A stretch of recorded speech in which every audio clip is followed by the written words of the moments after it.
Thank you one and all for joining us. A huge, huge welcome to you. Hugs across the water.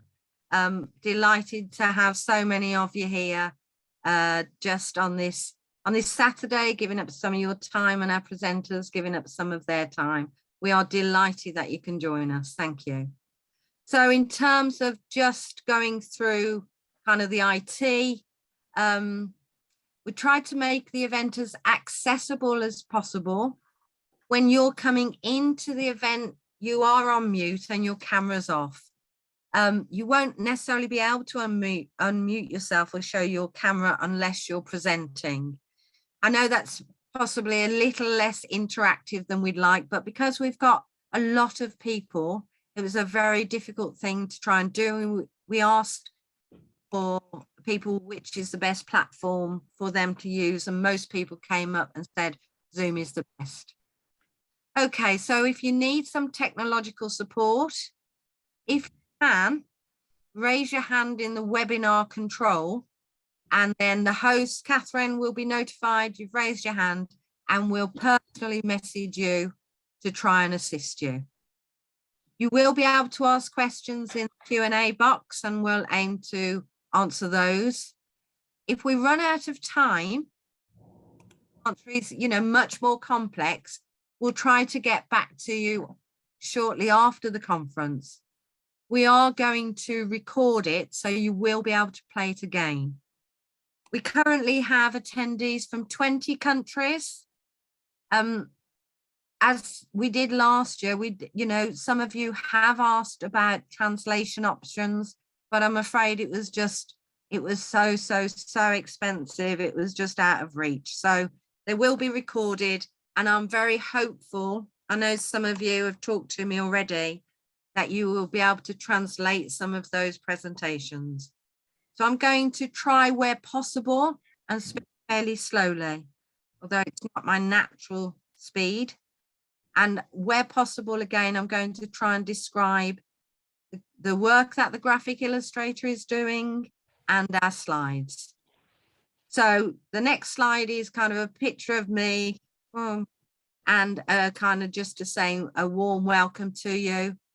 The purpose of today is very much around working collaboratively, both across Europe and internationally, and to try and build up a picture of where people are in the world and, things like ages and demographics. And we've been trying to build that through this patient registry. And we're going to hear a little bit from Stanford University in the USA about the patient registry. But mostly what we are all here to do is from families, those who you love and care for, and professionals from around the world. So a huge thank you to all of our presenters. I hope you have a great day today. I'm going to briefly run through the agenda for you. My job today is to try and keep us on time. So that's how we'll aim to do that. We have our first kind of session is with our colleagues and communities in China. Each presenter will present themselves, will say who they are and do a brief introduction. So I'll just run through this briefly. Some of you today may be dipping in and out of the conference. So just so you've got an oversight of who is talking at which stage.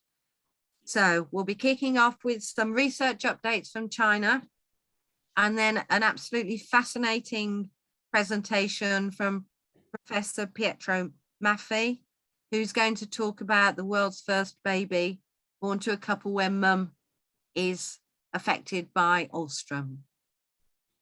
Then the next session we're going to go into is with Dr. Reham Khalaf-Nazal and Dr. Emma Vapor, who are going to just give us some background about families in the Palestinian territories.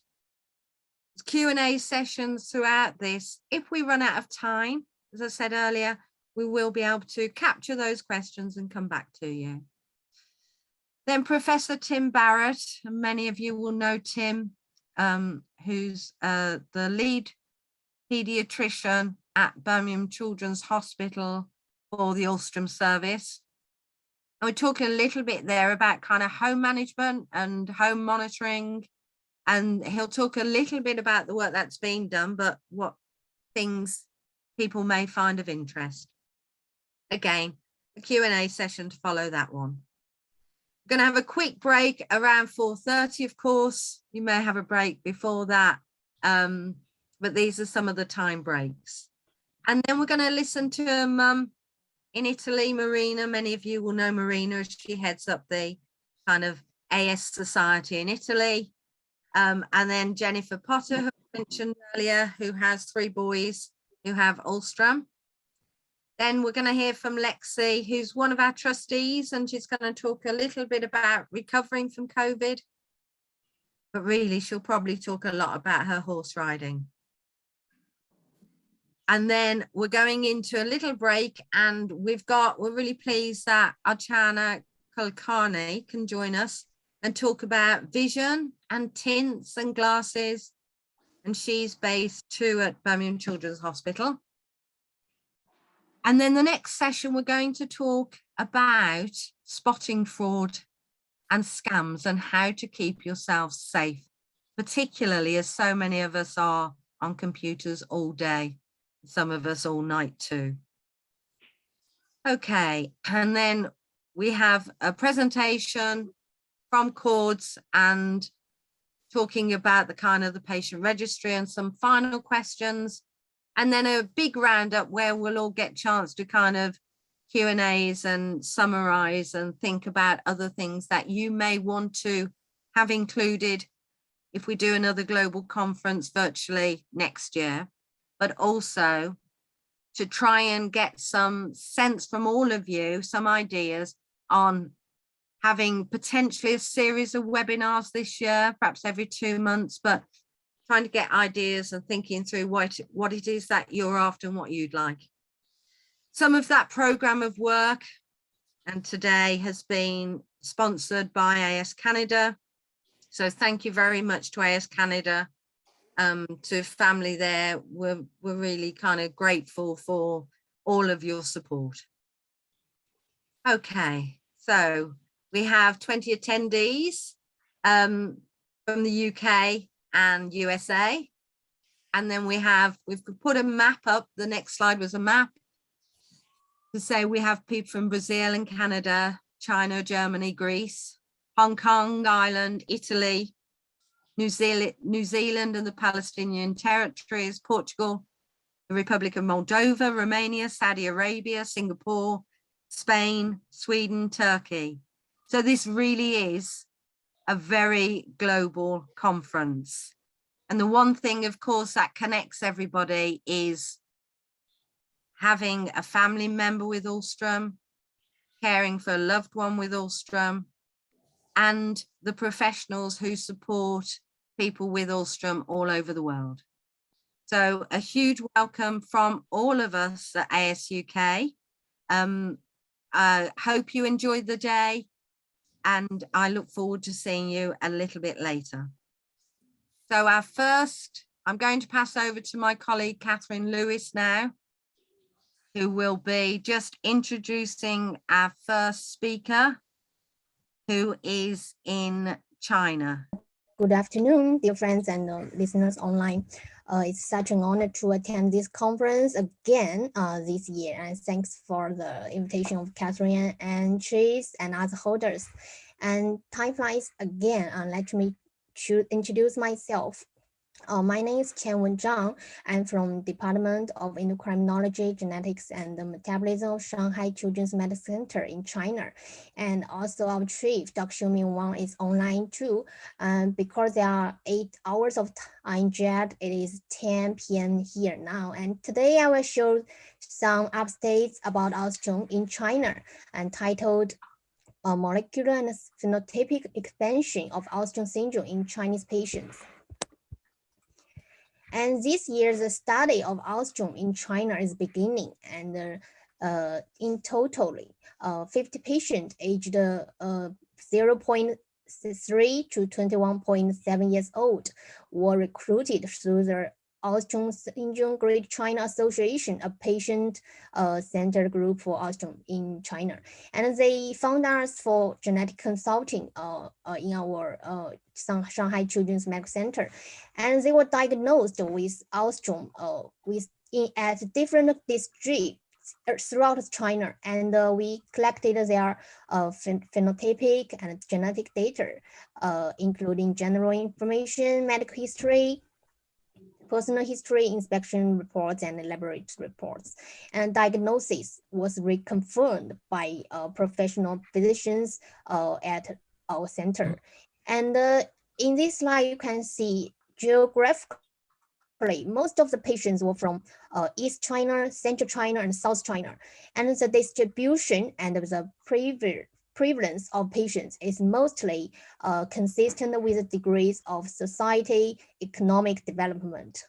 And most osteom patients in our cohort are under 10 years old. And the patient height are almost close to normal range according to the Chinese growth reference. And furthermore, the distribution of height in girls is higher than that in boys. And the average age at onset, the invasion impairments or cardiomyopathy is 0.7 years. And the average age at diagnosis is 4.7 years old.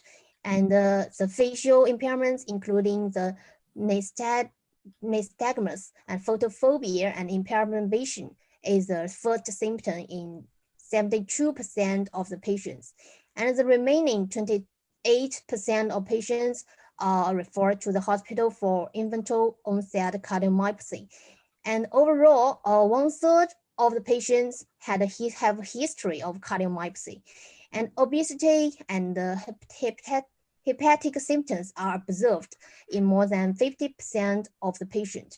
And the prevalence of diabetes mellitus, late onset cardiomyopathy, and renal symptoms is lower than that of other symptoms.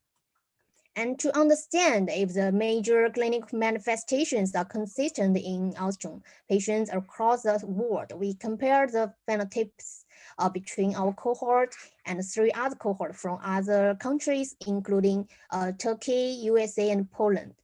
And the overall clinical, I think the features were similar and between these cohorts.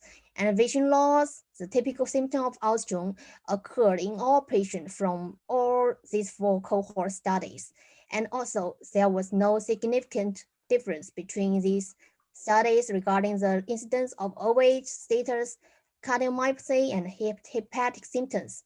And however, we observed significant difference in the incidence of sensorineural hearing loss, diabetes mellitus, and renal symptoms between the Chinese cohort and the other cohort. This could be due to the difference in patients' age, because the average age in our cohort is 7 years old, and the average age in other cohorts is about 15 years old. And next, we wondered if we could develop a novel method which might aid in the diagnosis of osteom. And firstly, we tested if osteom patients had distinct facial features. We used the Face2 Gene research tool to assess the patient facial pattern. And in total, 33 facial photographs of osteom patients were collected, along with those from 33 age and sex matched controls. And the RC curves show that the facial pattern in osteom patients is indeed different from that in controls, with a AUC of 0.96. And this suggests that the facial recognition analysis could be an auxiliary diagnostic method for osteom. And we all know that the AMS1 variant had been reported, and the defector gene of osteom patient of osteom, it can result in the defective cilia structure and traffic of the key signaling molecules in the cilia. And therefore, Alzheimer's patients have facial and auditory dysfunctions. And interestingly, in olfactory sensory neurons detected volatile odorants using olfactory receptors and other signaling molecular located in the cilia. However, it is unknown if olfactory function is normal in Alzheimer's patients or not. So we used the Chinese smell identification test. It is a toolkit specifically designed to assess olfactory function in the Chinese population. We use this test to evaluate the olfactory function in Alzheimer's patients in our cohort. And this smell identification test included 16 different odor rights items, and which had been used as a validated tool to assess olfactory function in the Chinese people. And this test was conducted in a quiet room, free of odors and with proper ventilations. And during the test, felt tips pens containing different odorants were placed 2 centimeters below the individual's noses for 2 seconds after removing the cap. And participants were requested to distinguish the correct smell from 4 different odor options. And each correct choice was scored 1 point. Otherwise, 0 point was recorded. And in totally, 16 patients were recruited and were matched with 32 individual controls by age and sex. And the tested score in patients is 10.44, while the control scores was 11.97. The slight lower but significant scores in Alzheimer's patients indicated that olfactory identification impairments occurs in Alzheimer's patients. Further analysis shows that for most odors, the identification rate in patients is mildly lower than that in controls. Only the identification rate of rose odor in the patient is significantly lower than that in the controls. We further compare the difference of age, sex, early onset cardiomyopathy, and the genotypes in Alzheimer's patients who could identify the rose odor and those could not. Unfortunately, we did not find any difference between these two groups. It should be noted that patients and the controls included in this study are very young, and they may not be able to describe the odors correctly, which could underestimate the olfactory impairments in Alzheimer's patients.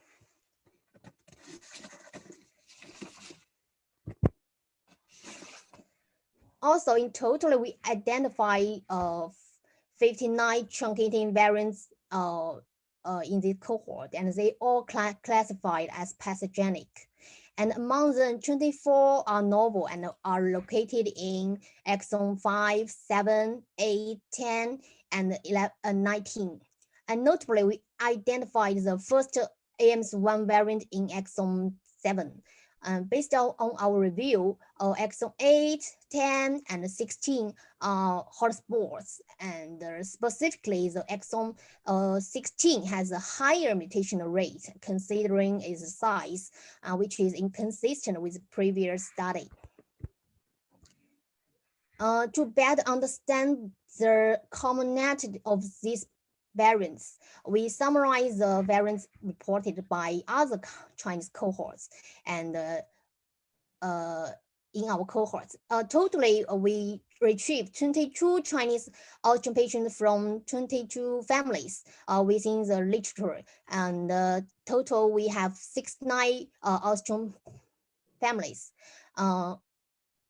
This slide lists the ranking variants in Chinese population of Alzheimer's patients. The first one, we can see that it had the allele frequency is 7.9%. and it is only seen in Chinese population, is specifically in Chinese population. And now in Alström syndrome Great China Association, there are about 92 Alström patients.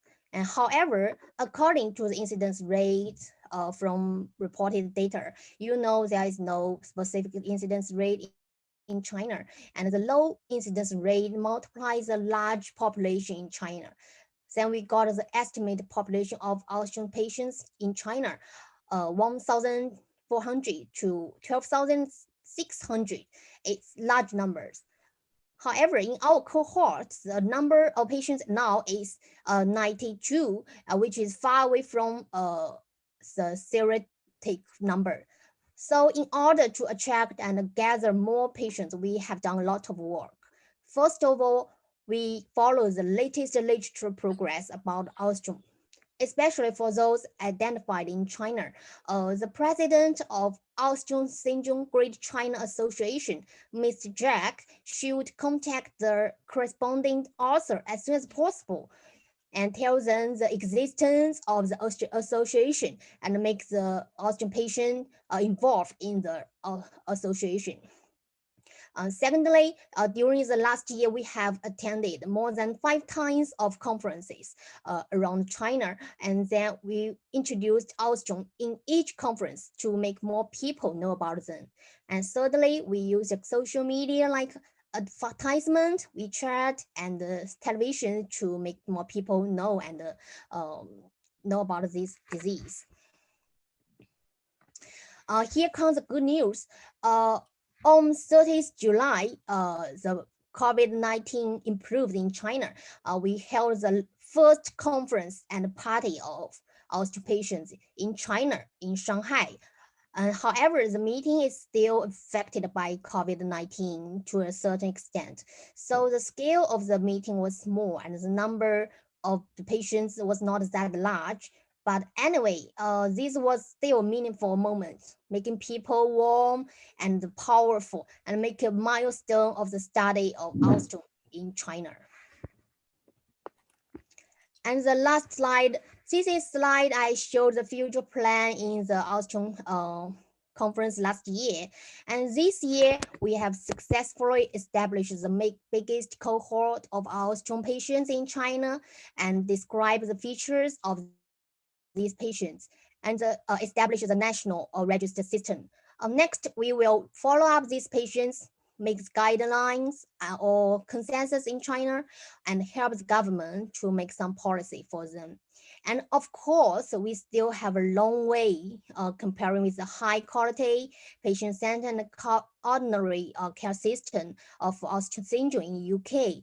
But things are getting better, aren't they? We are looking forward to stay in touch with all who was interested in to bring awareness and hope for the Alström patients all over the world. And that's all. Thank you. Thank you. Thank you very much, Qianwen. It really sounds as though you've made great strides since last year of phenomenal stuff.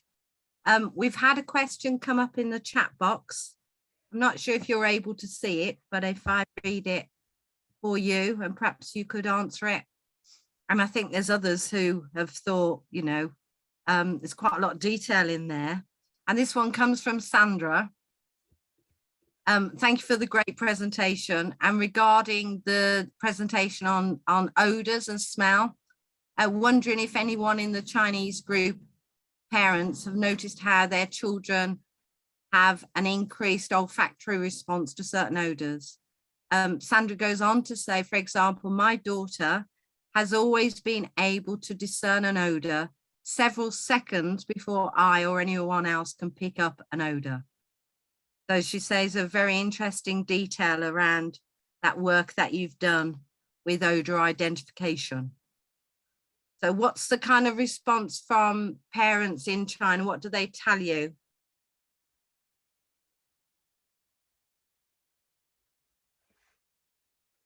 Can you hear me? Oh, yes. I think I don't understand the question well. Okay, so when you did your research with the identification of smell, of odor, what did parents tell you? You said that you'd done some of that with younger children, but did families tell you that their children could identify smell easily or before the parents would?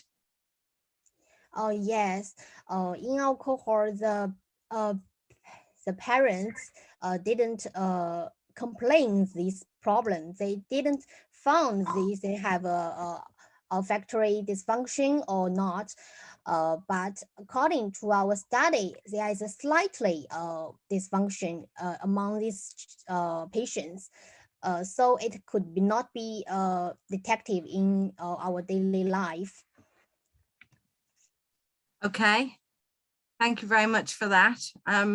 If anybody else has got any more questions, if they put them in the chat box.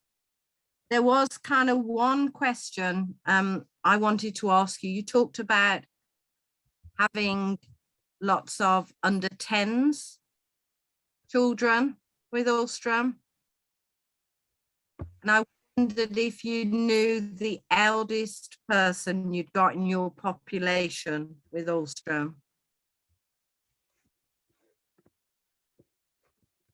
What age they are.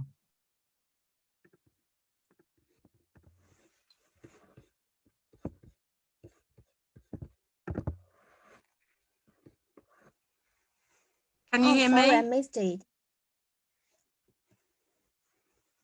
You're muted. Did you hear the question? Oh yes, I didn't hear the question. Okay. Do you know the age of the eldest person you've got with Ulstrom in your Chinese community? Yes, it's 21 years old. That's the oldest person. Yes. Okay. Okay. I'm sure we'll have some more questions probably afterwards as people have absorbed your presentation. Lots of people in the chat box are saying, thank you very much. And is your research, can we download it? Can we download your presentation and your research? Yes. Fantastic. Okay. Well, thank you very much. It's much appreciated. I know it's very late there in China, and really kind of very grateful to you for sharing some of your knowledge and understanding. And it is fantastic to hear about the society. I hope we can do some more work together in future. Yes. We will do more work, and I hope some collaborations. Yes, indeed. Thank you. Thank you very much. And understand you're staying for some of the other presentations too.